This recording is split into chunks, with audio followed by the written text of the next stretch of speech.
The civil rights prosecution that is being announced here today and the other cases that I've mentioned reflect my office's commitment to fairly enforcing the law. We are dedicated to holding individuals in trusted positions accountable for their actions, and we are equally committed to ensuring that they receive our protections when they are threatened or attacked. Our pursuit of justice is unwavering. I stand before you here today with a firm commitment in fostering accountability and restoring trust in our institutions.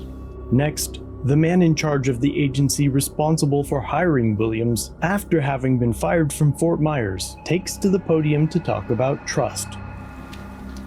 Good evening. I'm going to keep it short and sweet. But I tell you what, when I watched the body camera, I was shocked and I was appalled. You know, when we swear a deputy in, he has great power, and with that comes great responsibility. And what I saw on this body camera, it violated the trust of our community. And that trust is so sacred, and we work very hard to keep that trust between our deputies and our community of Hendry County, which is one of the reasons why we have body cameras, because it documents everything that they do.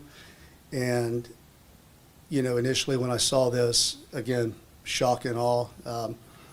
He was placed on administrative leave immediately.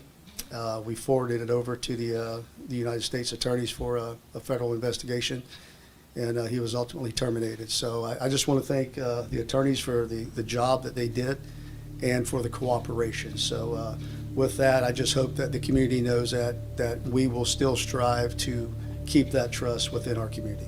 Thank you. As we've seen time and time again, cases like this are often underwhelming, and the state's enforcement arm is granted leniency. They often plead down decades in prison to a misdemeanor with probation. The sentencing hearing for former officer Matthew Schneider. This grainy video from the courtroom's video system. The sentencing comes 5 years after Schneider lied about seeing a blinker violation.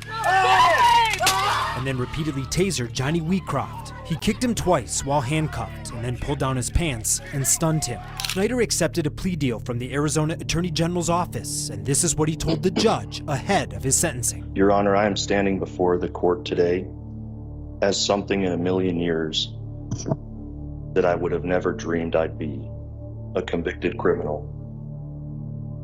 As you know, I come from a law enforcement family. It's hard to describe the shame I felt telling the people who raised me and were excellent role models that I'd be pleading guilty today. It was even harder when I had to tell my kids. I accept full responsibility for my actions on July 26, 2017. I tried to do my absolute best as a police officer and a human being that day, and it wasn't good enough. Hey, get in front of the car right now. Get in front of the car. Come on, you're all right. Judge Patricia Starr expressed sympathy for Schneider. You suffered for the last 5.5 years the consequences of what happened. Your family has suffered the consequences of what happened. You want it again? Shut your mouth! Yes, continue. I'm done around with you! Here's a timeline of the case. The crime, July 2017.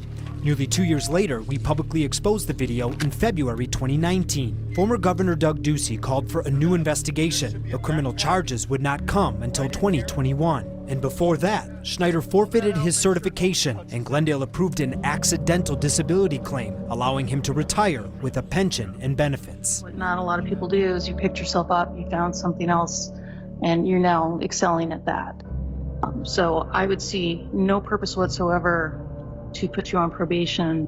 I see what's happened in the last 5.5 years and the loss of your career as a very severe punishment that's already happened to you. Schneider was originally facing 3 felony aggravated assault charges. Again, his plea deal is for a single misdemeanor disorderly conduct charge. No jail, no probation. But Judge Starr did order Schneider to pay fines and fees, totaling $115. And that's going to be my sentence. I think it's time for everybody to move on.